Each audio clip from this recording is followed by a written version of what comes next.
Chapter 15. The Value of Philosophy. Having now come to the end of our brief and very incomplete review of the problems of philosophy, it will be well to consider, in conclusion, what is the value of philosophy and why it ought to be studied.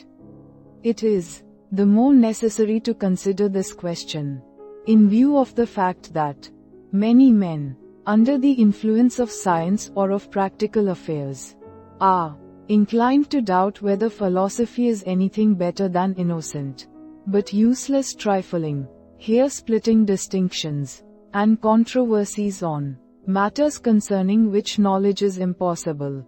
This view of philosophy appears to result partly from a wrong conception of the ends of life, partly from a wrong conception of the kind of goods which philosophy strives to achieve. Physical science, through the medium of inventions, is useful to innumerable people who are wholly ignorant of it. Thus the study of physical science is to be recommended, not only, or primarily, because of the effect on the student, but rather because of the effect on mankind in general. Thus, utility does not belong to philosophy. If the study of philosophy has any value at all for others than students of philosophy, it must be only indirectly, through its effects upon the lives of those who study it. It is in these effects, therefore, if anywhere, that the value of philosophy must be primarily sought. But further, if we are not to fail in our endeavor to determine the value of philosophy, we must first free our minds from the prejudices of what are wrongly called practical men. The practical man, as this word is often used, is one who recognizes only material needs, who realizes that men must have food for the body, but is oblivious of the necessity of providing food for the mind. If all men were well off, if poverty and disease had been reduced to their lowest possible point, there would still remain much to be done to produce a valuable society. And even in the existing world, the goods of the mind are at least as important as the goods of the body. It is exclusively among the goods of the mind that the value of philosophy is to be found. And only those who are not indifferent to these goods can be persuaded that the study of philosophy is not a waste of time. Philosophy, like all other studies, aims primarily at knowledge. The knowledge it aims at is the kind of knowledge which gives unity in system to the body of the sciences, and the kind which results from a critical examination of the grounds of our convictions, prejudices, and beliefs. But it cannot be maintained that philosophy has had any very great measure of success in its attempts to provide definite answers to its questions. If you ask a mathematician, a mineralogist, a historian, or any other man of learning, what definite body of truths has been ascertained by his science, his answer will last as long as you are willing to listen. But if you put the same question to a philosopher, he will, if he is candid, have to confess that his study has not achieved positive results such as have been achieved by other sciences. It is true that this is partly accounted for by the fact that, as soon as definite knowledge concerning any subject becomes possible, this subject ceases to be called philosophy and becomes a separate science. The whole study of the heavens, which now belongs to astronomy, was once included in philosophy. Newton's great work was called The Mathematical Principles of Natural Philosophy. Similarly, the study of the human mind, which was a part of philosophy, has now been separated from philosophy and has become the science of psychology. Thus, to a great extent, the uncertainty of philosophy is more apparent than real.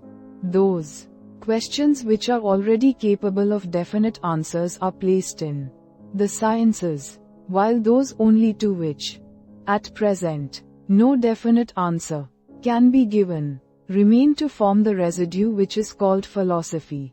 This is, however, only a part of the truth concerning the uncertainty of philosophy. There are many questions, and among them those that are of the profoundest interest to our spiritual life, which, so far as we can see, must remain insoluble to the human intellect unless its powers become of quite a different order from what they are now. Has the universe any unity of plan or purpose? Or is it a fortuitous concourse of atoms?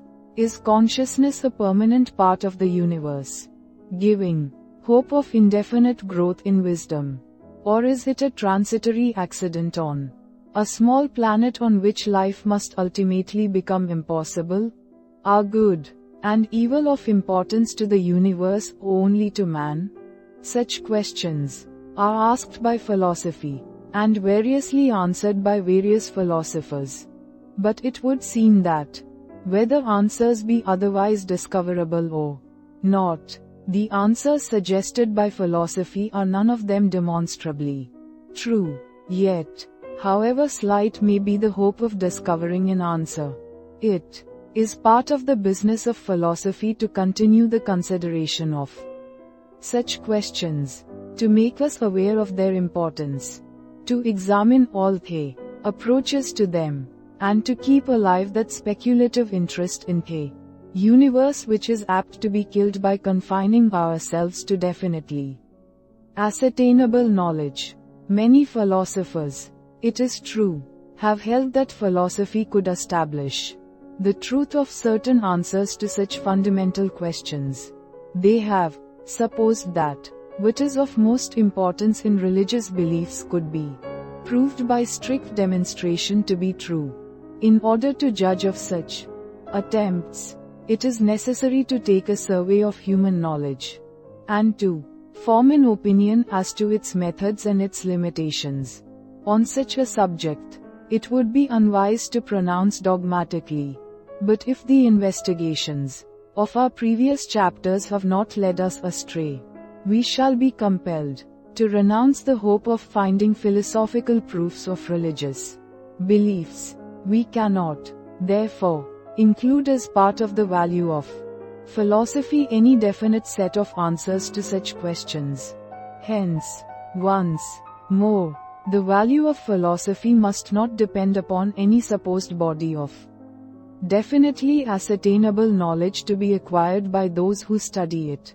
The value of philosophy is, in fact, to be sought largely in its very uncertainty. The man who has no tincture of philosophy goes through life imprisoned in the prejudices derived from common sense, from the habitual beliefs of his age or his nation, and from convictions which have grown up in his mind without the cooperation or consent of his deliberate reason. To such a man the world tends to become definite, finite, obvious. Common objects rouse no questions, and unfamiliar possibilities are contemptuously rejected as soon as we begin to philosophize. On the contrary, we find, as we saw in our opening chapters, that even the most everyday things lead to problems to which only very incomplete answers can be given. Philosophy, though unable to tell us with certainty what is the true answer to the doubts which it raises, is able to suggest many possibilities which enlarge our thoughts and free them from the tyranny of custom. Thus, while diminishing our feeling of certainty as to what things are, it greatly increases our knowledge as to what they may be. It removes the somewhat arrogant dogmatism of those who have never traveled into the region of liberating doubt, and it keeps alive our sense of wonder by showing familiar things in an unfamiliar aspect. Apart from its utility in showing unsuspected possibilities, philosophy has a value, perhaps its chief value, through the greatness of the objects which it contemplates, and the freedom from narrow impersonal aims resulting from this contemplation. The life of the instinctive man is shut up within the circle of his private interests. Family and friends may be included, but the outer world is not regarded except as it may help or hinder what comes within the circle of instinctive wishes. In such a life there is something feverish and confined, in comparison with which the philosophic life is calm and free. The private world of instinctive interests is a small one, set in the midst of a great and powerful world which must, sooner or later, lay our private world in ruins, unless we can so enlarge our interests as to include the whole outer world. We remain like a garrison in a beleaguered fortress, knowing that the enemy prevents escape and that ultimate surrender is inevitable. In such a life there is no peace, but a constant strife between the insistence of desire and the powerlessness of will. In one way or another, if our life is to be great and free, we must escape this prison and this strife. One way of escape is by philosophic contemplation. Philosophic contemplation does not, in its widest survey, divide the universe into two hostile camps, friends and foes, helpful and hostile, good and bad. It views the whole impartially. Philosophic contemplation, when it is unalloyed, does not aim at proving that the rest of the universe is akin to man.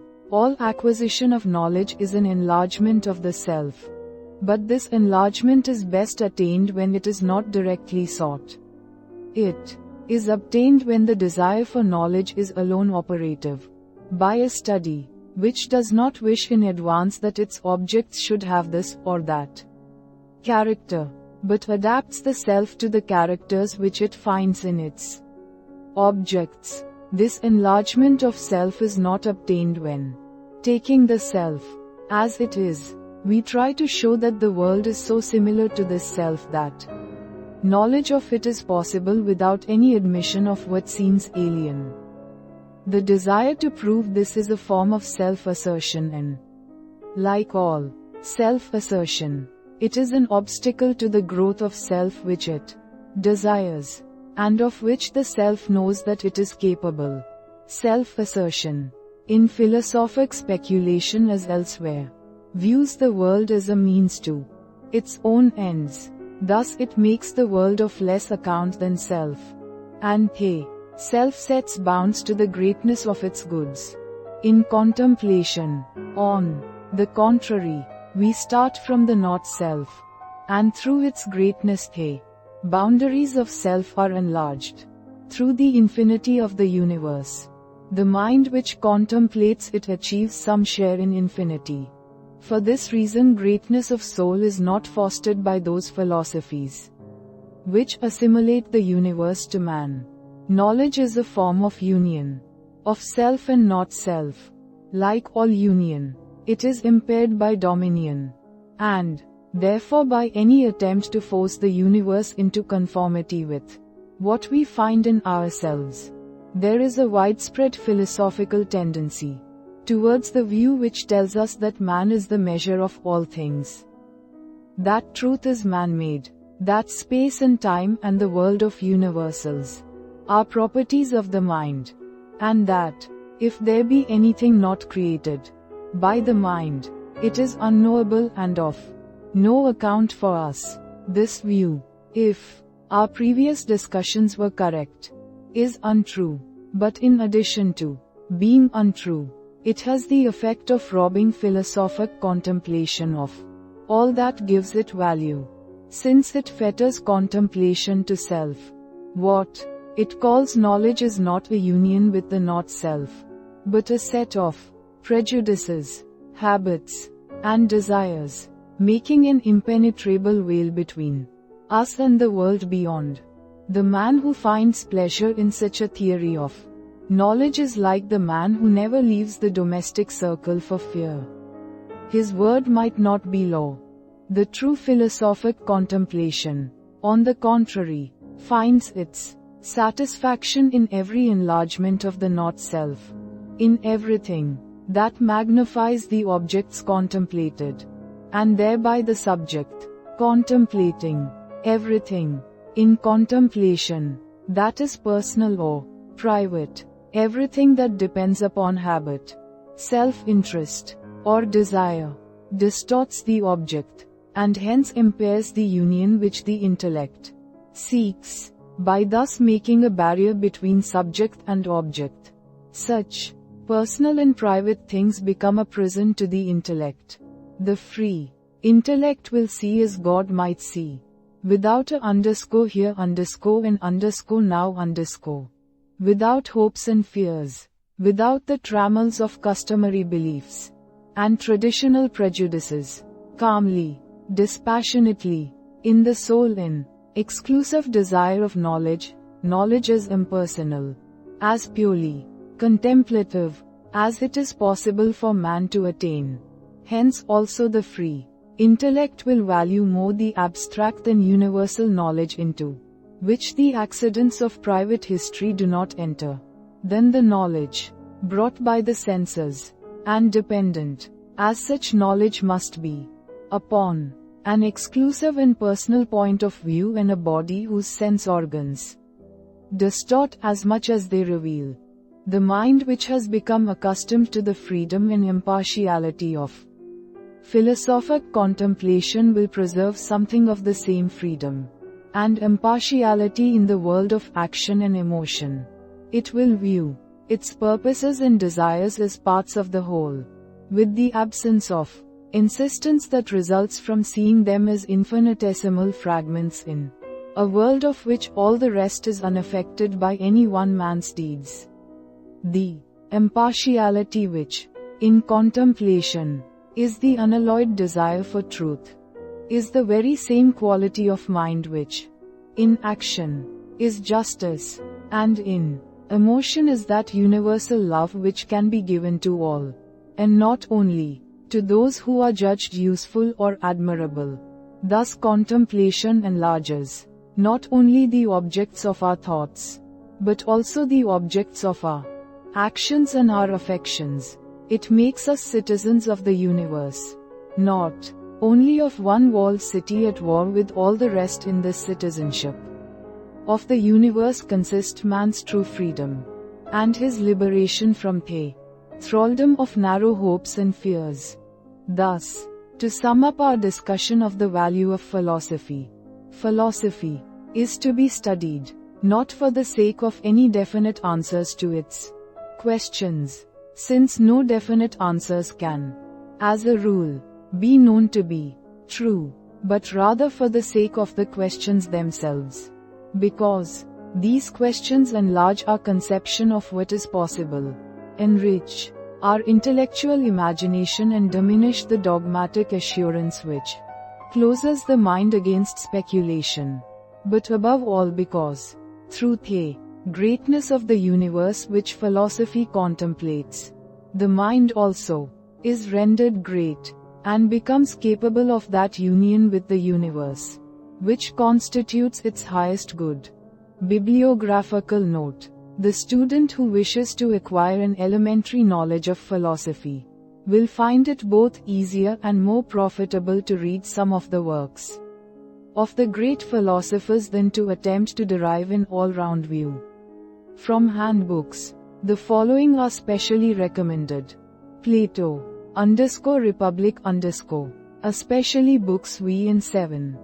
Descartes, Meditations, Spinoza, Ethics, Leibniz, the Monadology, Berkeley, 3 Dialogues between Hylas and Philinus, Hume, Inquiry concerning human understanding, Kant, Prolegomena to any future metaphysic, End of Project Gutenberg's The Problems of Philosophy, by Bertrand Russell.